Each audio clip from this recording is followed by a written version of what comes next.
coronavírus. É vírus o bagulho, o nome? É escolhido? Qual o nome dessa doença aí? Vírus. Um abraço ao coronavírus. Quem falou pra mim? Um abraço pra coronavírus. O beijinho no canto da vírus. O beijinho no canto da vírus. Um abraço pro coronavírus. Oi, pessoal. Um abraço pra você. Um abraço pro seu irmão, pra sua irmã, pro seu pai, pra sua mãe, pro seu cachorro, pro seu gato, pro seu peixe. Um abraço pra sua avó. Não, pra avó não pode. Quer dizer, não pode pra ninguém. Um abraço pra ninguém, tá bom? Vamos começar a nossa aula? Que saudade! Só lembrando por que a gente tá tendo aula desse jeito, né? Porque a gente não pode abraçar. Imagina se a gente se encontra e alguém faz isso. Credo! Se fizer isso, qual que é a consequência? Né? Fazer o quê? É o que tem, né? Vamos começar?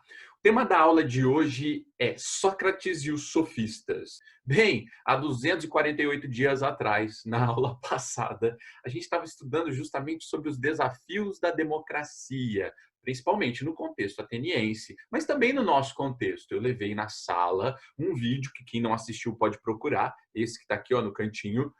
A gente percebeu que tanto em Atenas quanto no Brasil atualmente, a democracia oferece alguns desafios associados aos debates públicos e à diversidade de pensamento.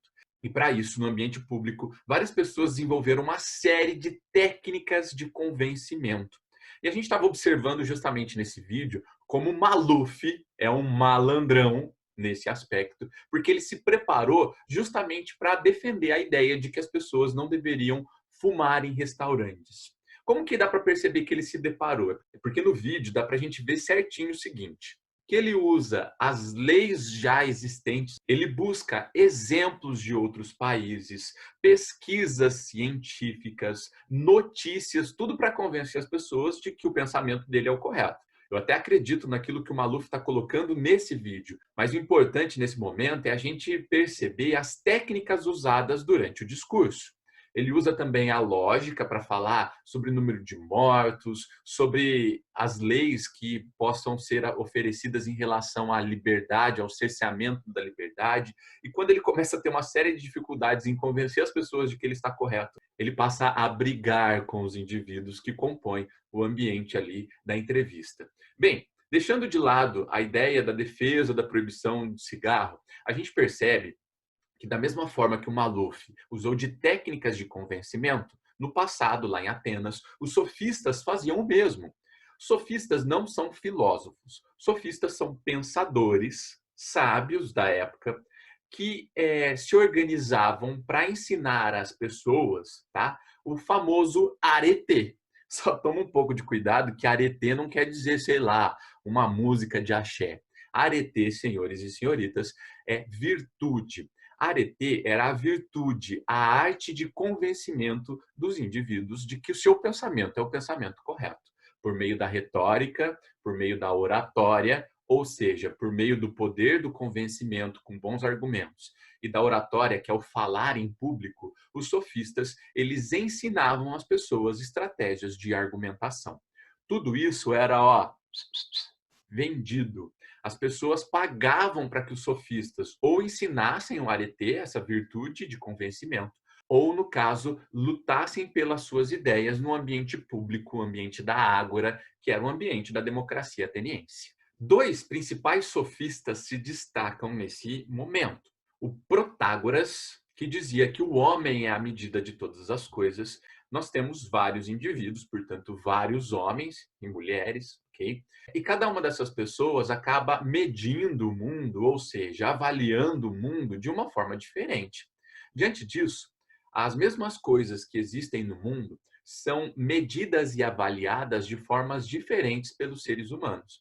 O Protágoras está indicando um relativismo. Se nós temos vários homens, várias pessoas, e cada uma avalia de acordo com a sua perspectiva, a gente não tem uma verdade para todos. A gente tem verdades relativas que vão depender de cada indivíduo. Outro sofista que merece destaque é o Gorgias. Gorgias dizia o seguinte, que o conhecimento ele era impossível, ele era cético, ele não acreditava em verdade. O ser não existe. Se existisse, não poderia ser reconhecido. mesmo que fosse conhecido, não poderia ser comunicado a ninguém. Além de dizer que o conhecimento não existe e que o ser humano é limitado nessa possibilidade de entender o que é o ser, mesmo que a gente aprendesse, uma outra limitação importante apontada por Gorgias é a limitação da linguagem. Mesmo que eu entenda o que é o mundo, eu não consigo explicar ele às outras pessoas porque a linguagem ela é extremamente limitada. Vamos imaginar o seguinte: quando a gente estava tendo ainda aulas presenciais, eu acredito que eu contei a vocês sobre um pôr do sol que eu assisti com Digníssima. Lembra? Por maior que seja o meu esforço em descrever aquele pôr do sol, é impossível que eu consiga representar através das palavras ou através de qualquer sistema de linguagem, qualquer sistema de comunicação, o que realmente aconteceu. A linguagem, ela é limitada. Pessoal, diante disso, os sofistas, em alguns momentos, optavam pelo relativismo, isso é verdade de acordo com a minha perspectiva, ou em outros momentos ele desacreditava, dizia, o ser não existe, o conhecimento é impossível, ele era cético. Vamos perceber que eu posso usar o relativismo independente da minha opinião. Vou pegar um exemplo. Lembra lá da história da minha irmã a favor do aborto? Eu posso dizer, por exemplo, que eu sou a favor do aborto com relativismo, dizendo assim, você não quer fazer aborto, não faça, mas eu avalio que para minha condição o aborto é uma possibilidade. Eu vou ser relativo. Porém, eu posso também usar o relativismo, acreditem, para dizer não ao aborto. Imagina lá que a gente já tem aborto legalizado em alguns países, ok? Mas a gente vai falar que os homens aqui do Brasil avaliam as coisas, medem as coisas de uma forma não tão boa, de uma forma não tão desenvolvida como desses países que já aprovaram o aborto. E eu digo, para eles até pode valer, mas para a gente não, porque a gente não tem a habilidade e o conhecimento necessário para lidar com um certo tipo de assunto, como a legalização do aborto. Percebam, eu não me importo qual é o lado defendido. Eu vou pegar o relativismo e vou instrumentalizar para convencer as pessoas daquilo que, sei lá, que me paguem ou daquilo que eu quero nesse exato momento. Esse posicionamento irritava muito, mas irritava muito vários filósofos. E dentre as críticas, um que merece bastante destaque é o Sócrates. Ele propunha como princípio para a produção do seu conhecimento. Primeira situação, o autoconhecimento, se conhecer, conhece-te a ti mesmo. Essa é uma das frases famosas associadas à perspectiva filosófica de Sócrates. Para nós produzirmos filosofia, no primeiro momento a gente precisa se conhecer, saber dos nossos limites, das nossas convicções. Segundo passo, o reconhecimento da própria ignorância. Saber que o meu conhecimento ele é extremamente limitado e que eu preciso buscar mais saber. A frase "só sei que nada sei" de Sócrates indica justamente isso. Ele reconhece que a única coisa que ele sabe é a própria ignorância. E a partir do reconhecimento da ignorância é que ele vai buscar o conhecimento de cunho racional. Para vencer os sofistas, o Sócrates criou um método, um caminho a ser adotado durante os debates públicos contra os sofistas. O caminho do método socrático, como eu posso ver no quadro azul, é o do diálogo. Através de diálogos, de debates, o Sócrates usava dois passos, duas etapas. A primeira, a da ironia, quando um sofista aparecia lá com um conhecimento pré-estabelecido, Sócrates ironizava, fazia interrogações, perguntava, e através dessas perguntas feitas em vários momentos, havia a desconstrução das ideias pré-estabelecidas. Portanto, através da ironia, era possível desconstruir as ideias anteriores. A partir dos escombros dessas ideias antigas, Sócrates criou a segunda etapa do método socrático, chamado de maiêutica, o parto das ideias. Sobre essas ideias destruídas, eram construídas novas ideias racionais e que buscavam sempre a verdade. Por causa de sua postura, Sócrates foi muito perseguido pelas autoridades da sua época e pelos sofistas. Isso levou Sócrates à condenação à morte. Durante o julgamento, Sócrates foi acusado de corromper a juventude e não crer nos deuses. Outra charge, essa um pouco mais moderna, que a gente tem ali: não discutir com os sofistas e seguir vivo, ou desafiar os sofistas e morrer. Bem, o Sócrates ele teve a oportunidade de negar o seu método e permanecer vivo.